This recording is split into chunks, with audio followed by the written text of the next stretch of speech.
वालेकुम नाजरीन, मैं हूं आपका होस्ट हकीम नासिर कमाल। उम्मीद है कि आप सब खैरियत से होंगे। नाजरीन, आज की जो मैं वीडियो आपके लिए लेके आया हूं, इसका टॉपिक यूरिक एसिड है, जो कि हमारे जिस्म में मौजूद होता है, लेकिन जब उसकी एक ख़ास मिकदार से उस तजावज़ कर जाती है, एक लिमिट से ज़्यादा हो जाती है, तो हम बोलते हैं कि इसको यूरिक एसिड का मसला हो गया है। यूरिक एसिड एक कीमियाई मादा है जो कि हमारे खून में हमा वक्त शामिल होता है, और जो हम ग़िज़ाएँ इस्तेमाल करते हैं उसमें भी ये मौजूद होता है। एक ख़ास किस्म का अल्कलाइन मादा प्यूरिन जब वो टूटता है तो जिस्म में एसिड बनता है। जो मैदा होता है इसमें HCl हाइड्रोक्लोरिक एसिड मौजूद है। इस जिस्म में तेज़ाब मौजूद होते हैं, लेकिन बात यह है कि जब वो ख़ास मिकदार में ज़्यादा हो जाता है तो नुकसान देता है। इसी तरह जब हमारा जिस्म, वजूहात के मतलब अगर हम बात करें, तो जब हमारा जिस्म वो यूरिक एसिड जो हमारे जिस्म में बनता है उसको अपने जिस्म से खारिज नहीं करता, उसकी मिकदार स्टेप बाय स्टेप आस्ता आस्ता बढ़ती जाती है, और वो जब उसकी जो लिमिट होती है उसको क्रॉस कर जाते हैं, तो हम कहते हैं कि इस पेशेंट को यूरिक एसिड का मसला है। अब इसकी वजूहात क्या है, यूरिक एसिड क्यों हो जाता है? नंबर एक, यूरिक एसिड तब होता है जब आपका जिस्म, आपके जो गुर्दे हैं वो ठीक तरीके से फंक्शन नहीं कर रहे होते। उनके जिस्म से केमिकल्स को, फासद मादों को, एसिड्स को खारिज करने की जो सलाहियत होती है वो कम हो जाती है, तो जिस्म में यूरिक एसिड बढ़ना शुरू हो जाता है। इसके बाद आपको हाई ब्लड प्रेशर है, तब भी आपका यूरिक एसिड बढ़ना शुरू हो जाता है। अगर आपको डायबिटीज़ है, आप डायबिटिक हैं, तो आपका यूरिक एसिड बढ़ना शुरू हो जाएगा। इसके अलावा आप अगर शराब नोशी करते हैं, सिगरेट नोशी करते हैं, तो भी ये ज़्यादा हो जाएगा। वो लोग जो ज़्यादा गोश्त खाते हैं, मिर्च, मुसल्लम, मसाला जात ज़्यादा इस्तेमाल करते हैं, उनमें भी यूरिक एसिड बढ़ने की ज़्यादा चांसेस होते हैं। इसके अलावा वो लोग जो ज़्यादा मिकदार में सॉफ्ट ड्रिंक्स इस्तेमाल करते हैं और उनकी ज़िंदगी बड़ी आसान है, ईजी है, एक्सरसाइज की कमी है, लेज़ी जिस्म है, ज़्यादा मुशक्क़त नहीं करते, उनमें भी यूरिक एसिड की मिकदार बढ़ने के चांसेस ज़्यादा होते हैं। अब हम जानते हैं कि यूरिक एसिड की अलामात क्या हैं, हमें कैसे पता चले कि यूरिक एसिड जो है ये हमारे जिस्म में बढ़ चुका है। इसका अमूमी तौर पर तो एक टेस्ट होता है जिसमें ख़ास लिमिट होती है कि ये बढ़ गया, ये कम है, लेकिन इसके अलावा ये टेस्ट करवाने की नौबत कब आती है? उसके लिए हम देखते हैं कि हमारे जो जो जोड़ हैं उनमें दर्द आनी शुरू हो जाती है, ख़ास कर जो आपके अंगूठे का और पाँव का अंगूठा है वो दर्द आना शुरू हो जाता है।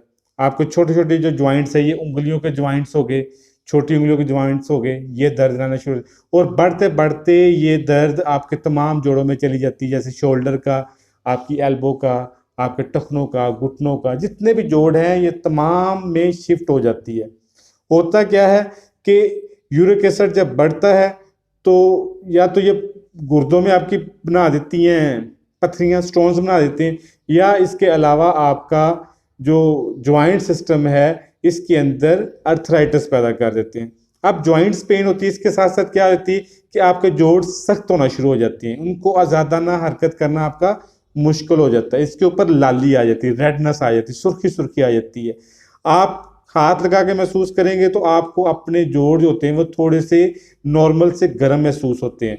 इसके अलावा इनकी स्किन जो होती है वो शाइनिंग सी हो जाती है, चमकदार स्किन हो जाती है, टिंगलिंग, सनसनाहट की आवाज़ें आती हैं, स्वेलिंग, और इनको आज़ादाना हरकत करना आपके लिए मुश्किल हो जाता है। तो ये इसकी अलामात है। अगर ये अलामात पाई जाए तो बेहतर है कि आप एक यूरिक एसिड का टेस्ट कर लें और उसके मुताबिक अपना जो इलाज है, अपना ट्रीटमेंट है, उसके ऊपर फोकस करें। ये इसकी अलामात और वजूहात होगी। अब मैं आता हूँ इसके वो खाने जो आपने खाने हैं और वो खाने जो आपने नहीं खाने। पहले तो मैं आऊँगा इसके परहेज़ की तरफ कि किन चीज़ों से आपने मना हो जाना, बाज हो जाना कि अब ये चीज़ें नहीं खानी जब तक आपका यूरिक एसिड कंट्रोल नहीं होता। तो उसके लिए सबसे पहले मीट है, पोल्ट्री आइटम्स है, जितनी पोल्ट्री आइटम्स हैं, बड़ा गोश्त, गाय का गोश्त, बकरे का, मुर्गी का, ये वो गोश्त आपने बंद कर देना है। और ख़ास करके ये जो सी फूड्स होते हैं ये भी आपने बंद कर दिए। प्रोटीन की आपने कम से कम मिकदार लेनी है। इसके साथ साथ आपने अगर सिगरेट नोशी करते हैं, शराब नोशी करते हैं, तो वो भी आपने तर्क कर देनी है। सॉफ्ट ड्रिंक्स का जो इस्तेमाल है वो भी आपने कम कर देना है, बल्कि इस्तेमाल ही ना करें। जितने दिन तक आपको ये प्रॉब्लम है यूरिक एसिड की, आप ये बंद कर दें। इसके अलावा हाई फैट डाइट, जिसमें चर्बी की मिकदार ज़्यादा होती है, वो भी आप बंद कर दें। और कुछ सब्जियां, आलू शालू, ये जो बादी सब्जियां होती हैं, इनको भी खाना तर्क कर दें।